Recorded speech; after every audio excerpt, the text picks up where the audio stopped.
1, 2, 3, 4.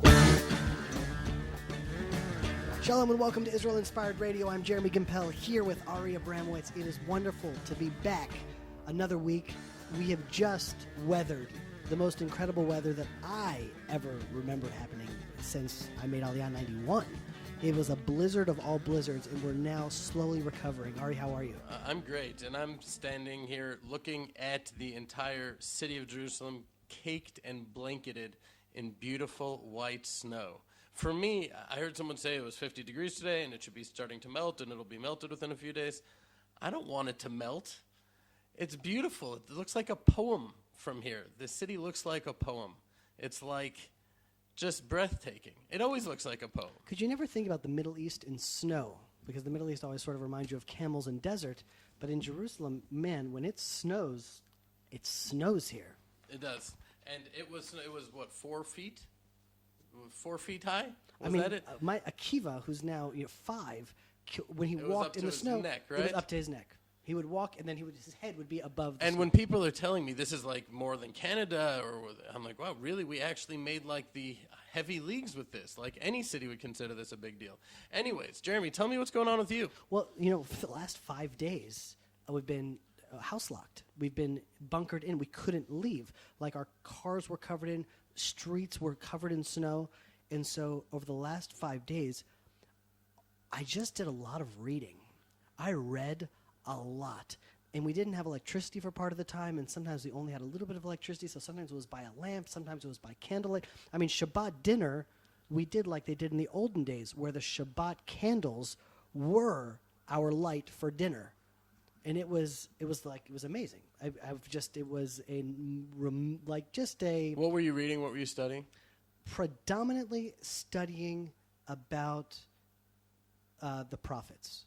Most of my time I've been studying the prophets. I've been reading a little bit of Jonathan Sacks, but almost the entire time for the last 5 days, I was studying about the prophets. And it reminds me of the story that I just had with my friend just last night. He lives in America, and he's like a wheeler and dealer, really like an important person in the world in that he's really trying to do great things. And he was telling me that he brought about 60 people together, and he was trying to sort of encourage them and inspire them to get more involved in tikkun olam and fixing the world and education in Israel. And the people there were just disengaged. They just didn't care. They were just like, one guy actually got up and said, "Listen, I'm not a generous man." That's how he started. That's how he started. And he said, "Well, thank God for my wife, because she has a soul. But me, I'm not a generous man." And a lot of the guys around them were sort of chuckling because they identified with what he was saying. And I was thinking so much about, meaning, as I'm reading the prophets of Israel and studying, what did it mean to have prophecy? What did that mean to feel such a powerful calling in your life that you would stand up to kings, be ridiculed, thrown into prison, but you were driven with this truth that compelled you to share it with others? You were so filled with meaning and purpose. You cared so much. And then I feel like one of the biggest challenges in our generation isn't that there's this incredible force against us, but more that people just don't care anymore. People are just becoming apathetic to life. They're not living with meaning and purpose and driven. Can I tell you what? I feel like you're right. I feel like you're right because there are times where I genuinely feel that. You know what I'm saying? It's not just something people in the world and I have this mission, even as ideological and, what a cerebral thinker I am. Sometimes I'm like, okay, so what? Why should I be putting my life and heart into this? Most of the time, thank God, I'm feeling it, but there are times where I actually lose that feeling, lose the internal motivation and clarity of why. And so that's exactly what I believe the ancient prophets of Israel were really trying to instill. I mean, a lot of people have this concept of prophecy like, he'll tell us the future, he's a fortune teller, he's a miracle maker, but for the most part, the Nevi'im, the prophets, they weren't just miracle makers. They were in Israel. They were statesmen. They were political advisors. They were social activists. They were totally engaged in the real world. They were real people with real missions and with a real cause.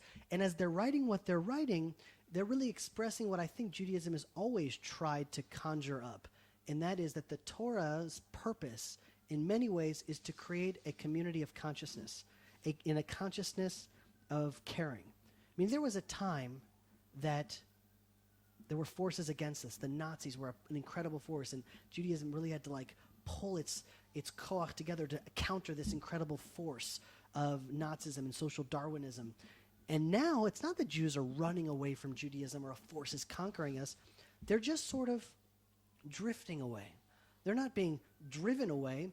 They're just lacking any type of real caring. And I think that, if I had to give it a scale, think about prophecy, what that experience is. What would be on the other side of that spectrum? Idolatry. Most people, that's what we're taught. Most people say that it's idolatry. And that's true spiritually.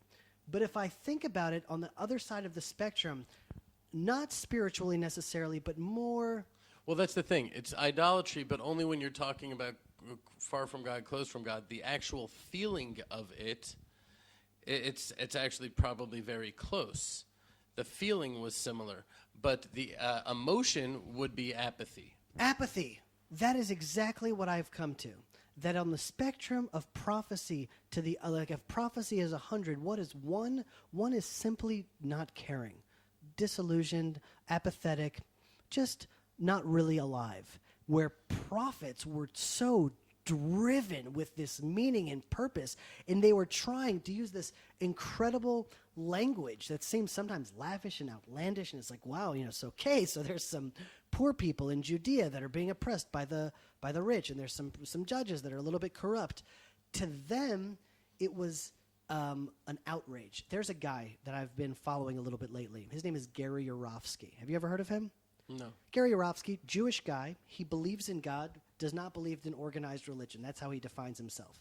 At the same time, he is the world's probably most effective at promoting veganism and animal rights in the world. Oh, I think I've heard, and he's been doing crazy stuff. He's a little bit of a like he's not allowed in Canada because he equates human life with animals. Not only does he equate human life with animal life, he is so radical to say that the human beings killing the animals, they themselves should be killed and need to be killed. And he is in many ways like the people who blow up abortion hospitals, abortion clinics, because they're protecting the babies to be born. So he says that there is no difference between humans and animals. Therefore, the same way that we should blow up an abortion hospital, we should be blowing up farms that are killing these animals. And so he's actually he is preaching an absolutely insane message. He's being honest. He's being honest to what he knows is true.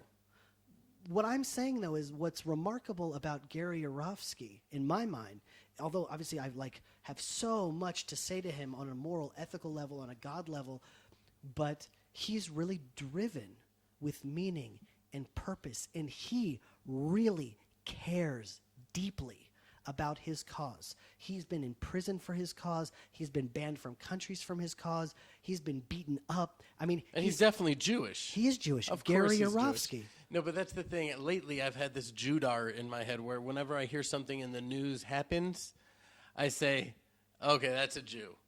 There's just things that Jews... I was listening to National Public Radio, NPR, which is known to be a little bit to the left, right? And they were telling this story about this woman that adopted this child, and as this child was growing, it would this young boy would attack her and try to murder her and was destroying their lives.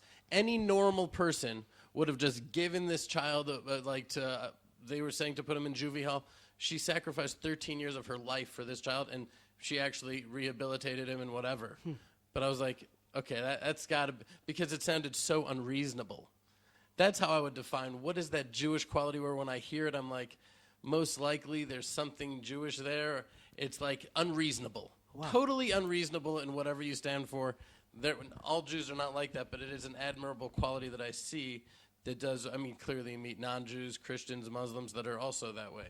Right. But when it comes to Jews, it shows up in interesting ways in the world. Well, I think the reason why we see it like an unreasonable characteristic within Jews is because, if people say it's a DNA thing, it's in their hardware. I don't believe that it's in our hardware that we're unreasonable, but rather it's in our software. Meaning the Torah and Judaism and Jewish lifestyles and Jewish culture and Jewish education and the yeshiva process and the Jewish ethics and the Jewish prophets have all sort of educated us we have a hard wiring now almost in the way that we see the world that allows us to break barriers. Because if Hashem is one, I mean, that's really going to the core of everything, then there are no barriers and we can be unreasonable. And I think that a lot of these people that do things that are unreasonable, they feel a certain calling to help the world. Meaning this person here is saving this juvenile delinquent, and there's Gary Yourofsky that's trying to save the animals. They see a certain injustice, and they're called out to fight that callousness and unjust thing that's happening in the world. And I started thinking about it, and of course this goes back to what I've been learning over the last week, is that a lot of people, their spiritual enlightenment was derived out of a sense of injustice.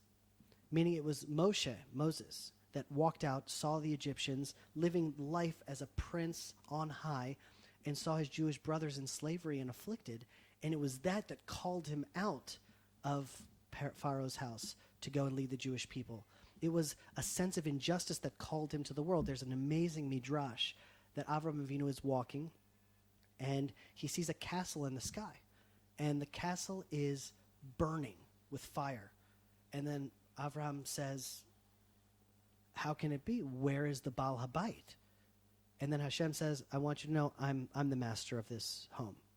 And that's how the midrash describes how Avraham Avinu met God for the first time. And I was like, well, what does that mean?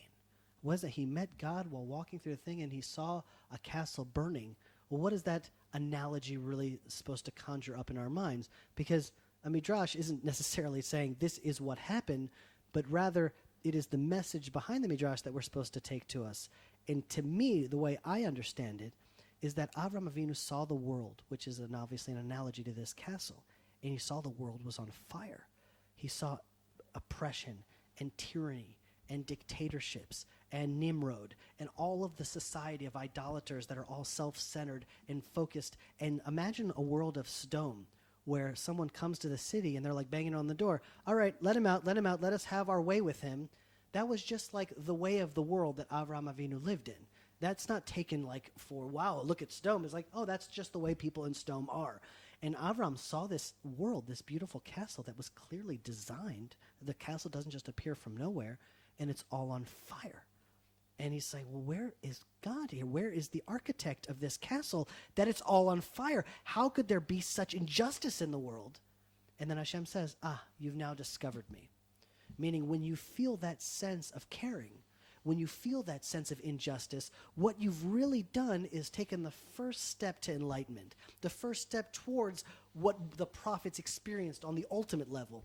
But when you leave yourself and you start caring for the other, then what you've done is you've transcended your own ego. You've transcended your animalistic self, and you've allowed yourself to now experience the soul within you and not you as a person. So when you travel, do you see that fire in Jews and people throughout America that's manifest in other ways? Are they on fire for their careers, their finances, and just not on the sort of Jewish spiritual front? Or is the fire not there at all? That's such an interesting question. Well, I think that the answer is twofold. Some people, a lot of Jews that I meet, are really on fire about things that have nothing to do with Judaism. A lot of them are on fire about starving children in Africa and the situation in China and in the Philippines and in the Red Cross. And they care a lot about the world. They can't escape it. Meaning, in many ways, the Jewish people have a legacy of tikkun olam that if you're brought up in that legacy, you really can't escape it one way or the other. When you said you don't believe... Okay. No, what were you saying? I was just going to say, as quick as I said, when you said you don't believe it's in our hardware, I think dafka, it is in our hardware. It's not in our software. Because what is our hardware? It's our neshama. It's a spiritual predisposition. Yes, it is also from the aggregate, culmination of generations of people with these values. But Avram Avinu had this desire for tikkun olam, to fix the world with God. And it's like a spiritual predisposition. Esav, though, didn't have it. That's right, because it's made clear in the Torah that this is passed through Avram to Yitzchak to Yaakov, not to Ishmael and not to When I say that Esav. it's not hardware, what I mean to say is someone who is a non-Jew can convert to Judaism, and they Well, will be full-fledged Jews. I was just thinking that. I was wondering if you were going to ask me that. Because to me, when it says Hager Shemit Gayer, it means that it says the convert who converts, meaning he started off as a convert. That we're not a missionary religion because we don't say that there's one truth for everyone in the world. But if you have a soul that feels like it needs to be a Jewish soul, it probably is a Jewish soul that was put in your body and your goal in this world to manifest it and bring it to be a full Jew. But we're not saying that if you don't feel that, then you're not necessarily supposed to be a Jew.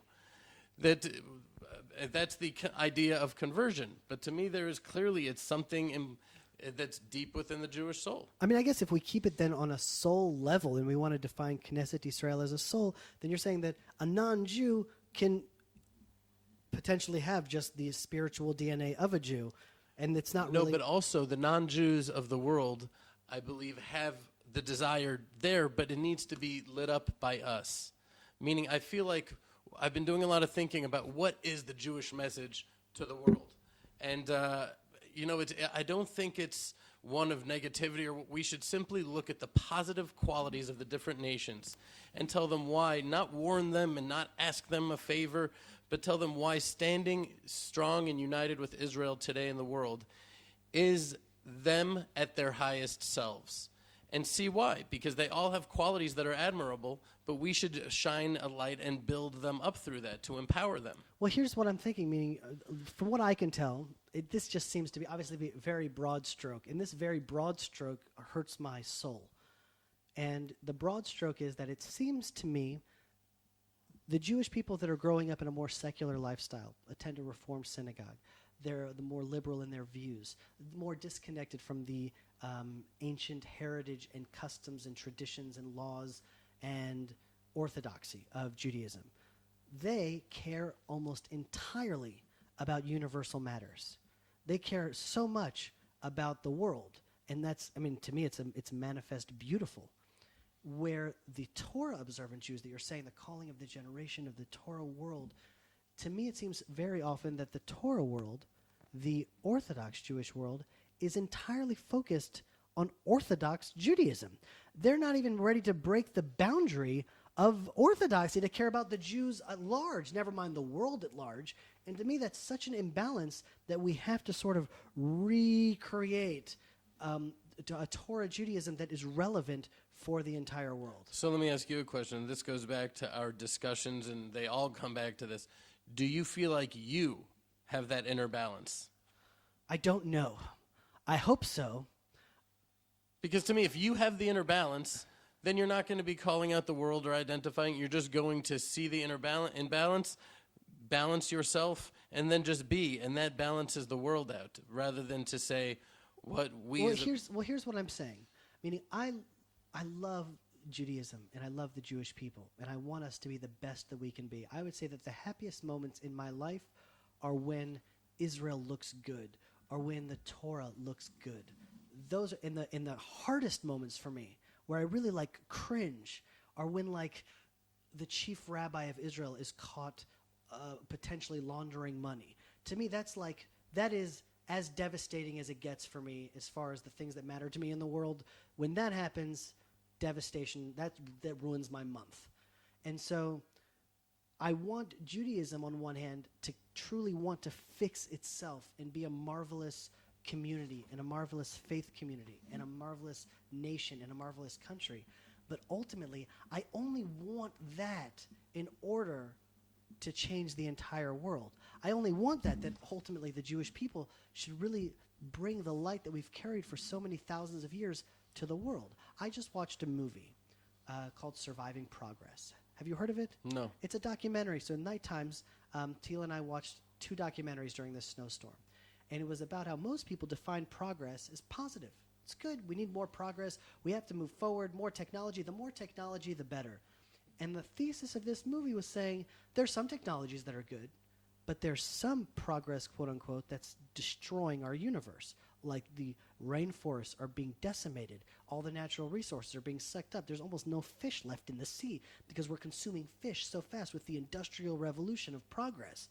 And there are these forces in the world that truly want to destroy our world for our grandchildren in order to profit today.